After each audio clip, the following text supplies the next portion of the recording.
کوئی ایسا طریقہ نہیں ہے جس سے شہباز شریف کی اہلیہ کی ملاقات عمران خان کی اہلیہ سے کروائی جا سکے؟ بڑا فائدہ ہو جائے گا پوری قوم کا. عمران خان کی اہلیہ تو جب وہ وزیر اعظم تھے انہیں یاد دلا دیتی تھیں کہ آپ وزیر اعظم ہیں، اور پھر عمران خان کوئی نوٹس لے لیتے تھے کسی مسئلے کا. شہباز شریف کی اہلیہ لگتا ہے انہیں یاد نہیں کرواتی کہ وہ وزیر اعظم ہے، لہٰذا وہ یا تو ابھی تک اپنے آپ کو خادم اعلیٰ ہی سمجھے ہوئے ہیں پنجاب کا، یا پھر پتہ نہیں کیا سمجھے ہوئے ہیں، لیکن کم از کم اس وقت تک وہ وزیر اعظم کی کسی ایکٹیویٹی میں انوالو نظر نہیں آ رہے. انہیں سمجھ ہی نہیں آ رہی کہ وزیر اعظم کے عہدے کا مطلب کیا ہوتا ہے. اب وہ پاکستان تحریک انصاف کو آفر دے رہے ہیں اپنے والوں غضب خدا کا کہ جوڈیشل کمیشن کو گولی مارو، تم ایسے کرو پارلیمانی کمیشن، پارلیمانی کمیٹی ہم بنا دیتے ہیں یہ جو 9 مئی اور یہ وہ کے معاملات کی تحقیق کرنے کے لیے. اور پارلیمانی کمیٹی میں ہوگا کون؟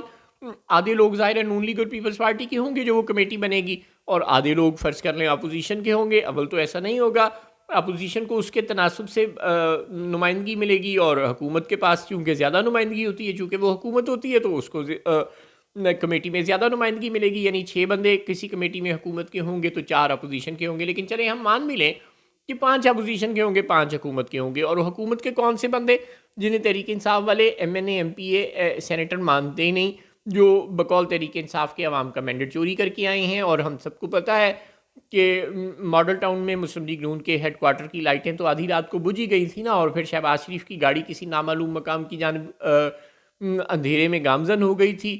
اور پھر صبح صبح قوم کو بتایا گیا کہ مبارک ہو نون لیگ جیت گئی ہے اور اب وہ حکومت بنائے گی، جبکہ قوم کو تو پولنگ سٹیشنز میں خود پہنچ کر بہت اچھی طرح پتہ چل گیا تھا کہ نون لیگ نہیں جیتی. تو الیکشن کہیں خلا میں تو ہوئے نہیں تھے، الیکشن تو زمین پر ہی ہوئے تھے، اور زمین پر قوم خود بھی موجود تھی، اور وہ الیکشن میں ووٹ ڈالنے جا رہی تھی. اور اسے بہت اچھی طرح پتہ ہے کہ جس کو اس نے بکسے میں جس بیلٹ پیپر پر ٹھپا لگا کر ڈالا تھا وہ تو بکسے میں سے نکلا نہیں، بکسوں میں سے تو کچھ اور نکلا ہے. تو قوم پاگل تو ہے نہیں.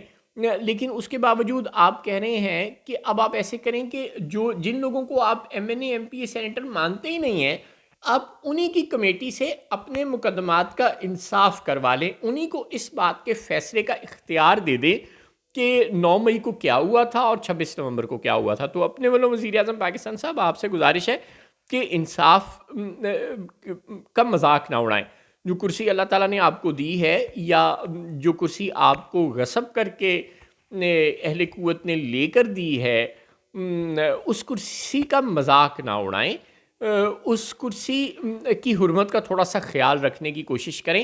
اگر آپ تحریک انصاف کو کوئی اچھی آپشن نہیں دے سکتے، اگر آپ اسے کوئی نیوٹرل جج نہیں دے سکتے، اگر آپ نیوٹرل امپائروں کے ساتھ کھیلنا پسند ہی نہیں کرتے، اگر آپ امپائروں کو میچ ملائے بغیر ساتھ ملائے بغیر کوئی میچ جیتنے کی صلاحیت نہیں رکھتے، اور آپ میں ہارنے کا حوصلہ نہیں ہے، لہٰذا آپ ہر میچ کھیلنے سے پہلے ہی امپائروں کو ساتھ ملانے کی کوشش شروع کر دیتے ہیں، تو پھر آپ وزیر اعظم کی کرسی کے اہل بھی نہیں ہیں.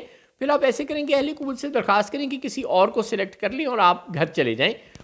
اس طرح کی مزاحیہ قسم کے بیانات دے کر آپ سیاسی ماحول جو پہلے سے گرم ہے اس کو مزید گرم کریں گے، اور آپ مجبور کر رہے ہیں تحریک انصاف کو کہ وہ سڑکوں پر آئے. دوسری طرف تحریک انصاف اسٹیبلشمنٹ سے مذاکرات میں موجود ہے. اگر وہ سڑکوں پر نہ آئی اور اس نے آپ کی ان باتوں سے مزید دل برداشتہ ہونا شروع کر دیا، تو پھر وہ مجبور ہو جائے گی کہ وہ بلاول بھٹو کی جانب ملتفت ہو اور بلاول بھٹو کے ساتھ مل کر اسٹیبلشمنٹ کی بات مان کر حکومت بنا لے. یعنی دونوں صورتوں میں نقصان آپ کا ہی ہے. تحریک انصاف سڑکوں پر آئی تو بھی آپ کا نقصان ہے، تحریک انصاف نے بلاول بھٹو کے ساتھ ہاتھ ملا کر حکومت بنانے کی کوشش کی تو بھی آپ کا ہی نقصان ہے. ہاں، پیپلز پارٹی کا نقصان صرف ایک صورت میں ہے کہ اگر حکومت گرتی ہے اور یہ الیکشن کل عدم ہوتے ہیں، جو کہ ظاہر ہے اتنا آسان کام نہیں ہے. اسٹیبلشمنٹ کا بھی نقصان صرف ایک صورت میں ہے، اگر تحریک انصاف پھر اسلام آباد کی طرف مارچ کرتی ہے، بار بار مارچ کرتی ہے، اور اسے بار بار اس کے ساتھ مڈ بھیڑ کرنی پڑتی ہے. لیکن اگر تحریک انصاف اس کی بات مان کر پیپلز پارٹی سے ہاتھ ملا لیتی ہے تو اسٹیبلشمنٹ کا نقصان نہیں ہے اور پیپلز پارٹی کا بھی نقصان نہیں ہے. مگر دونوں صورتوں میں آپ کا یعنی کہ نون لیگ کا نقصان بہرحال ہے. اس لیے برائے مہربانی بولنے سے پہلے تھوڑا سوچ لیا کریں.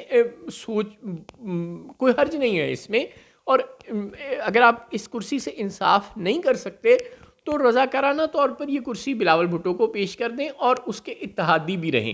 اس طرح آپ کے ڈبل فائدے ہو جائیں گے، اسٹیبلشمنٹ بھی خوش ہو جائے گی، اس کو بھی ایک چینج مل جائے گا نا. پاکستان کی اسٹیبلشمنٹ میوزیکل چیئر کھیلے بغیر تو رہتی نہیں، اسے تھوڑی دیر کے لیے سکون مل جائے گا کہ چلو ایک نیا وزیر اعظم آ گیا. بلاول بھٹو بھی خوش ہو جائیں گے کہ ان کو وزیر اعظم کی شیروانی پہننے کا موقع مل گیا. تحریک انصاف سے اسٹیبلشمنٹ کو ہاتھ بھی نہیں ملانا پڑے گا, وہ بھی اقتدار سے باہر ہی رہے گی. اور نون لیگ کی بھی بلاول بھٹو اور پیپلز پارٹی اور شکر گزار رہے گی, لہٰذا آپ کے خلاف کوئی کارروائیاں بھی نہیں شروع ہوں گی. آپ بھی آج جس طرح پیپلز پارٹی انجوائے کر رہی ہے, یعنی اقتدار میں ہے بھی اور نہیں بھی, آپ بھی انجوائے کریں گے, آپ بھی اقتدار میں ہوں گے بھی اور نہیں بھی ہوں گے.